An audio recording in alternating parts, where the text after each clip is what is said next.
Hello guys, welcome to my channel. ఇవాళ food వచ్చేసి sambar rice. ఇక అయితే ఒక దాంట్లోని కందిపప్పు బియ్యం వేసుకొని అరగంట సేపు నానబెట్టుకొని అదే దాంట్లోనే ఒక కుక్కర్లోని బియ్యం అన్నీ నానబెట్టేసుకొని అందులోనే కొంచెం వెజిటేబుల్స్, బీరకాయ, ఉల్లిపాయలు, పచ్చిమిరపకాయ, టమాటాలు, మీ దగ్గర ఉన్న కూరగాయలు ఉంటే ఇంకా అవి కూడా వేసుకోవచ్చు గైస్.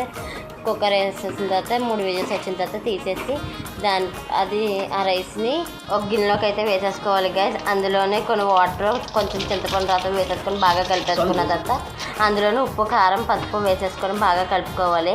కొంచెం దగ్గరికి అయిన తర్వాత దాంట్లో సాంబార్ పొడి వేసి బాగా కలపాలి. అది అయిపోయిన తర్వాత తాలింపుకి అయితే నేను జీలకర్ర, ఆవాలు, ఎండుమిరపకాయలు, ధనియాలు, కరివేపాకు వేసేసుకొని బాగా అయితే కలిపేసుకొని పోపు పెట్టేసుకున్నాను గైస్. ఈ వీడియో మీకు నచ్చినట్లయితే do like, share, comment and subscribe to my channel.